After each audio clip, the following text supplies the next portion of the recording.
अस्सलाम वालेकुम बच्चों। अच्छा स्टूडेंट्स, आज हम डिस्कस करेंगे चैप्टर नंबर 1, टेस्ट नंबर 1 को। सबसे पहले हम एमसीक्यूज़ को देखते हैं। The atomicity of glucose is, तो बेटा बहुत इजी एमसीक्यूज़ है। एटॉमिसिटी होती क्या है? Number of atom present in a compound. Compound में जो नंबर ऑफ़ एटम होते हैं उसको हम एटॉमिसिटी कहते हैं। जैसे ग्लूकोज का फार्मूला ये है, इसमें 6 कार्बन के एटम, 12 हाइड्रोजन के एटम, 6 ऑक्सीजन के एटम, तो total atom 24। So atomicity of glucose is 24। तो answer is delta 24। The size of an atom is in the range of, second MCQs है। तो बेटा मैं साइज़ के बारे में आपको बता दूँ, 2 10⁻⁻10 मीटर होता है, या अगर मैं इसका पॉइंट एक डिजिट पीछे ले जाऊं तो 0.2 10⁻�9 मीटर रह जाएगा। और 10⁻�9 मीटर को मैं नैनोमीटर भी कह सकता हूं, तो आंसर 0.2 नैनोमीटर बन जाएगा। और 2 10⁻10 मीटर यानी कि 10⁻10 मीटर को मैं ऑंगस्ट्रॉम भी कह सकता हूं। तो बेटा ये चारों ऑप्शन सही है। तो हम देख लेते हैं कौन सा ऑप्शन बनता है हमारे पास करेक्ट। तो बेटा -9 होगा, तो यहाँ 0.2 होना था, तो मेरा बेटा बीटा आंसर सही बनता है।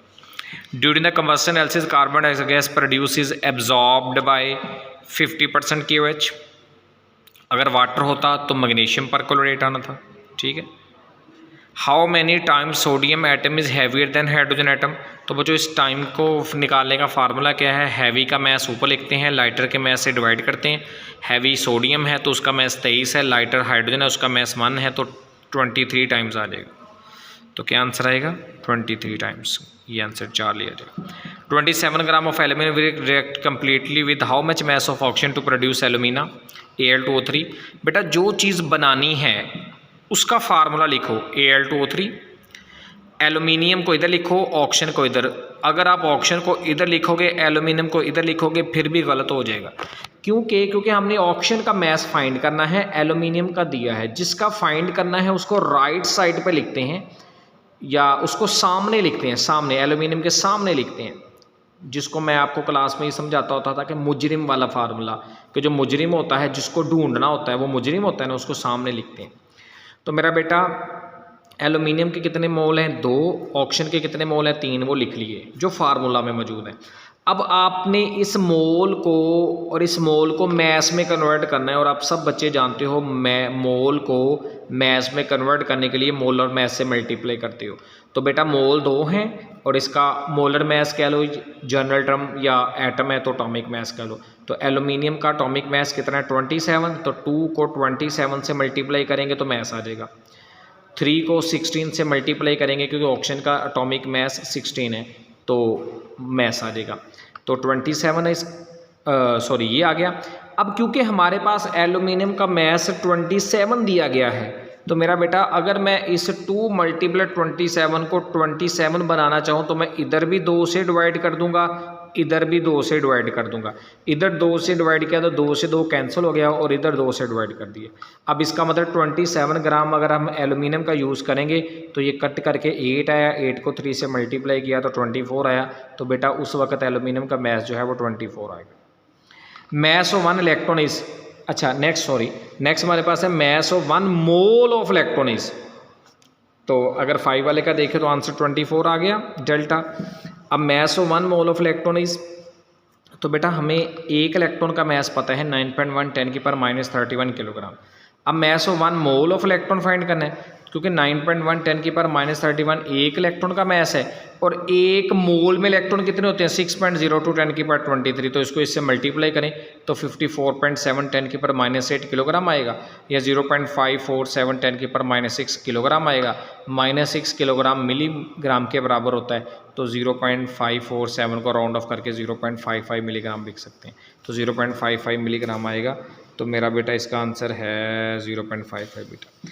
Mass of 1 mole of chlorine gas is, देखिए क्लोरीन गैस का मैस जो है Cl2 का वो 71 ग्राम होता है, तो मेरा बेटा इसका मैस आ जाएगा 71 ग्राम। निकल has number of isotope, informative है, पता ही है सब बच्चों के 5 होते हैं।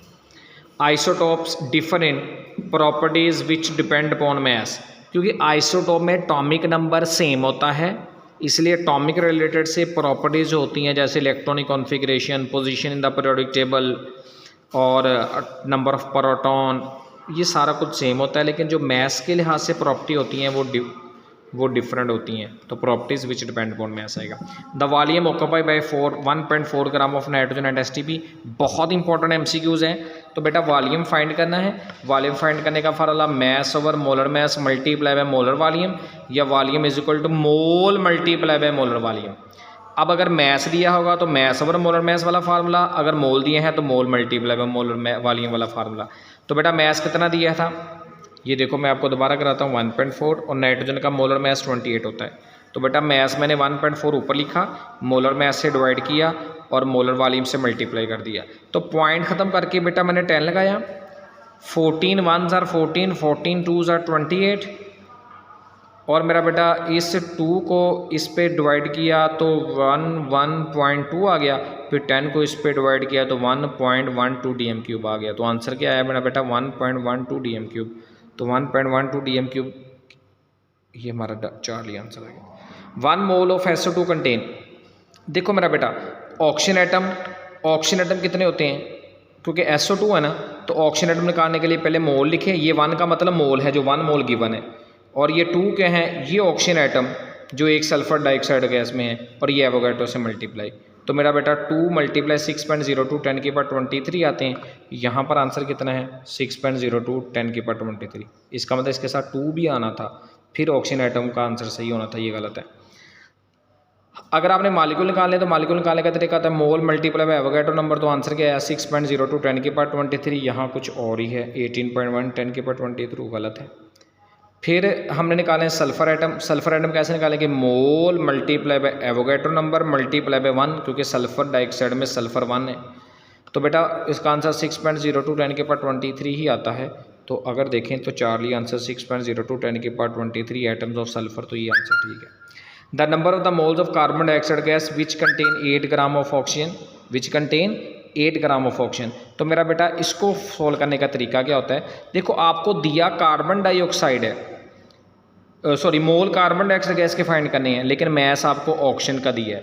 तो जिसका मैस दिया है, मैं given mess of the element ऊपर लिखें 8 ग्राम, और mess of element in compound, और उसी एलिमेंट का मैस उस पूरे कंपाउंड में जितना है उससे डिवाइड कर दें।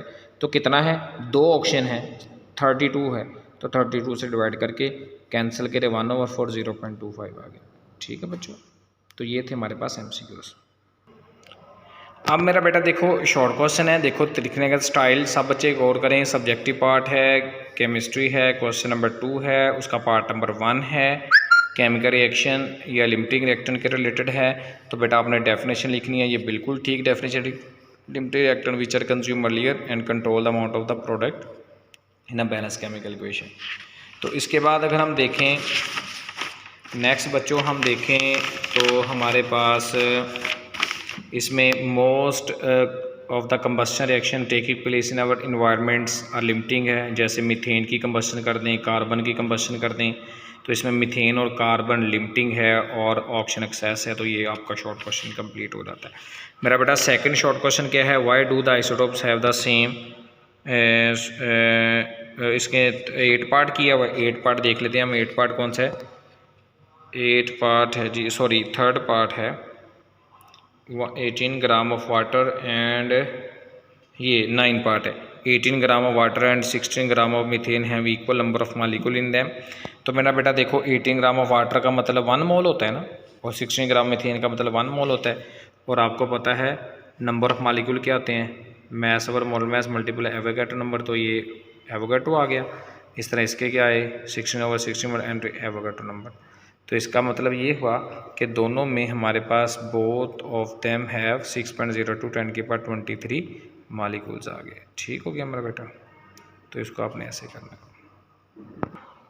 अच्छा बेटा इसमें देख लें छोटी सी मिस्टेक है, ये मोल नहीं है, ये मॉलिक्यूल बन गए। हम क्या बन गए हैं, मॉलिक्यूल। ठीक है, इधर भी मॉलिक्यूल्स है ना। अच्छा इसके बाद नेक्स्ट है स्टाइकोमेट्री है, the branch of chemistry which deal with the quantitative relationship between reactants product in the balance chemical equation. और इसके जो लॉज हैं, law of conservation of mass और लॉ ऑफ ये उसकी अजम्पशंस हैं, और ये उसके लॉज हैं, law of conservation of mass और लॉ ऑफ डेफिनेट प्रोपोर्शन। इसके बाद बेटा मोलर वॉल्यूम है, ये डेफिनेशन ही है, the volume of occur by 1 mole of the ideal gas at STP 0 degree and 1 atmospheric pressure is called molar volume, और इसको हम ऐसे रिप्रेजेंट करते हैं। और 16 ग्राम ऑफ मीथेन 1 मोल है और 1 मोल में एवोगाड्रो एटम्स होते हैं। नहीं बेटा, अगर मीथेन है तो मालिक्यूल्स होंगे, ये ज़हन में रखें, ठीक है।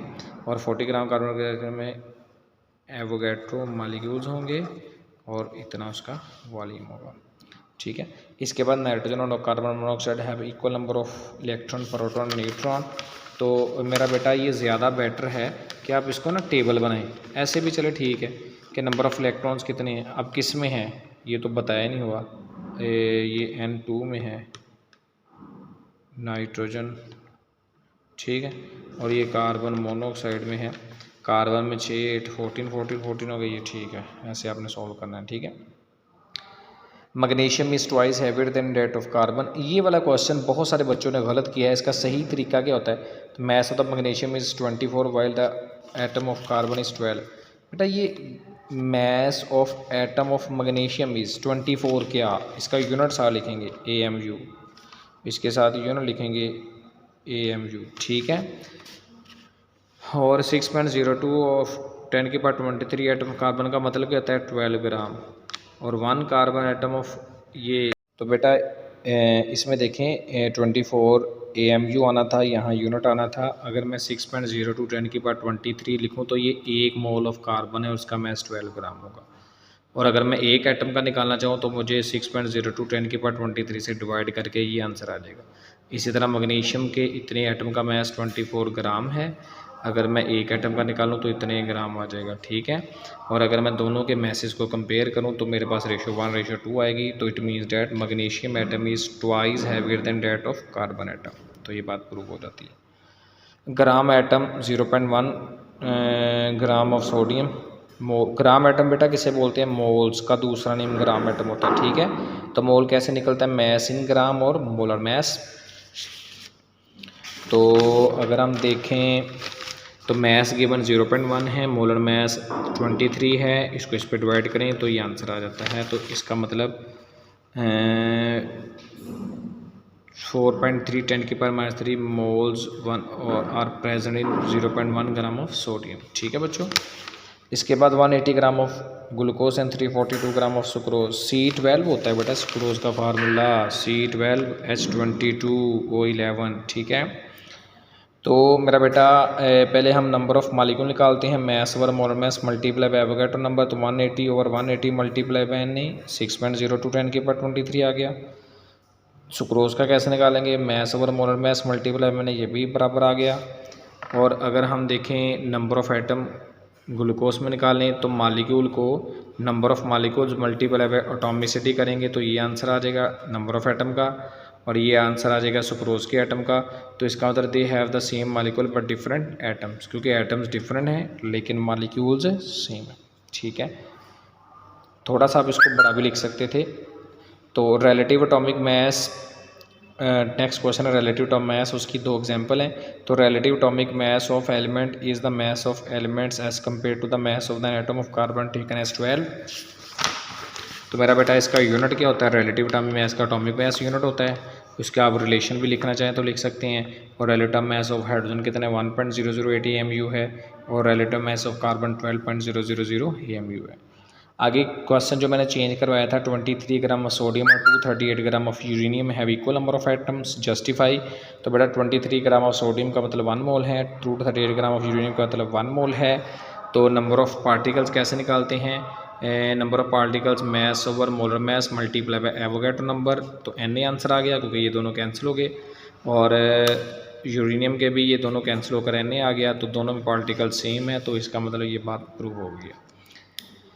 इसके बाद डिफरेंट प्रॉपर्टीज़, आइसोटोप की प्रॉपर्टीज़ केमिकल डिफरेंट होती हैं और फिज़िकली केमिकली सेम होती हैं, फिज़िकली डिफरेंट होती हैं। क्यों? क्योंकि isotope have different physical properties because it depends upon the composition of the nucleus और एटॉमिक मास। बिल्कुल सही है। Isotopes have chemical properties, isotope have same chemical properties, मेरा बेटा आना था same chemical properties because it depends upon the outer shell electronic configuration, ये थोड़ा सा शॉर्ट लिखा है। अब बताएं, आइसोटोप में एटॉमिक नंबर सेम होता है, number of electrons in the valence shell same होते हैं, इस वजह से इलेक्ट्रॉनिक कॉन्फ़िगरेशन सेम होती है, इस वजह से इसकी केमिकल प्रॉपर्टी सेम होती है। लॉ क्वेश्चन यील्ड है बेटा, यील्ड की आपने सबसे पहले हेडिंग देकर डेफिनेशन लिखनी है, फिर उसकी टाइप्स लिखनी है, फिर थ्योरेटिकल यील्ड को एक्सप्लेन करना है, जिसके दूसरे नाम कैलकुलेटेड या एक्सपेक्टेड यील्ड भी होते हैं।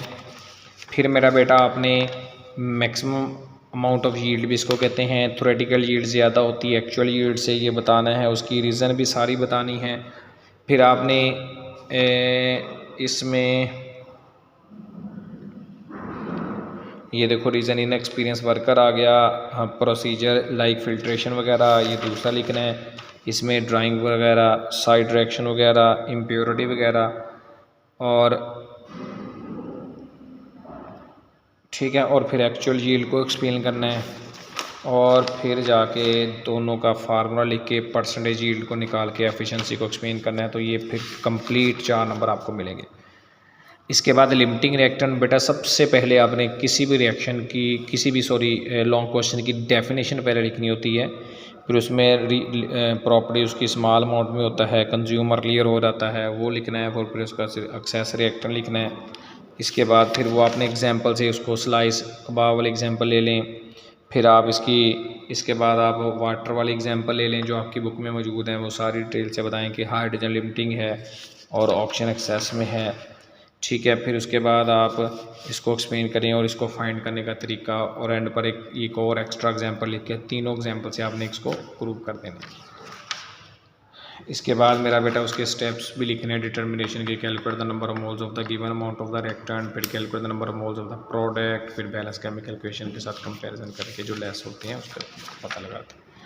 इसके बाद बच्चों नेक्स्ट क्वेश्चन था कंबस्शन। कंबस्शन में काफ़ी ज़्यादा मिस्टेक्स हैं बच्चों की। बेटा ये देखो आपने लिखना है कि कार्बन हाइड्रोजन कंपाउंड वाले को हम लेते हैं, फिर उसमें कार्बन एज गैस और वाटर सोल प्रोडक्ट बनती है, फिर उसके बाद कार्बन डाइऑक्साइड और ऑर्गेनिक कंपाउंड्स प्लस ऑक्सीजन के साथ कार्बन एज के वाटर बनाते हैं, ठीक है। फिर उसके बाद आपने इसकी ये प्रॉपर डायग्राम बनानी है, ये वाटर अब्जॉर्बर है, ये कार्बन एज गैस अब्जॉर्बर है, यहाँ पर लिखना था अदर गैसेज हैं, अदर गैसेज हैं, ठीक है। वाटर अब्जॉर्बर में ये अब्जॉर्ब होता है, ये सारा कुछ डिटेल में लिखने के बाद फिर आपने ये वाला काम करना होता है कि percentage of carbon as gas का मैस ऑफ ऑर्गेनिक कंपाउंड 12 और 44 multiply by 100, percentage of hydrogen mass of water 2.016 divide by 18 multiply by 100, और फिर आपने परसेंटेज ऑफ ऑक्सीजन निकालनी होती है बाय मेथड ऑफ डिफरेंस। ये देखो percentage of oxygen it is find out by the method of difference. फिर बेटा gram atom, formula of the ionic compound express in grams, ठीक है। इसकी एग्जांपल्स नीचे लिख दें, फार्मूला मैस ऑफ ये NaCl वाला लिख दें, ये उसका फार्मूला है कैलकुलेट करने का, ये देखें ये उसका फार्मूला आ गया, ये 3-4 एग्जांपल लिख दें। फिर आपके ग्राम आयनिक मैस ऑफ आयनिक स्पीशीज़ लिखने हैं, फिर उसकी फार्मूला, फिर उसकी ये एग्जांपल सल्फेट का मैस 96 है, ग्राम में ले लिया, तो ये सारी एग्जांपल 3-4। और इसी तरह फिर molecule form the ion form the by the removal gain of electrons molecule ions called molecule ions, तो इसको हम ऐसे डिफाइन करते हैं, ये देखो, ठीक है। और इसी तरह इन आयनी को हम ऐसे डिफाइन करते हैं, तो ये पूरा लॉन्ग क्वेश्चन आपका हो जाएगा। तो इस तरह मेरा बेटा अपने पेपर को अटैम्प्ट करना होता है। इसमें कोई मसला हुआ तो आप मेरा बेटा पूछ सकते हैं।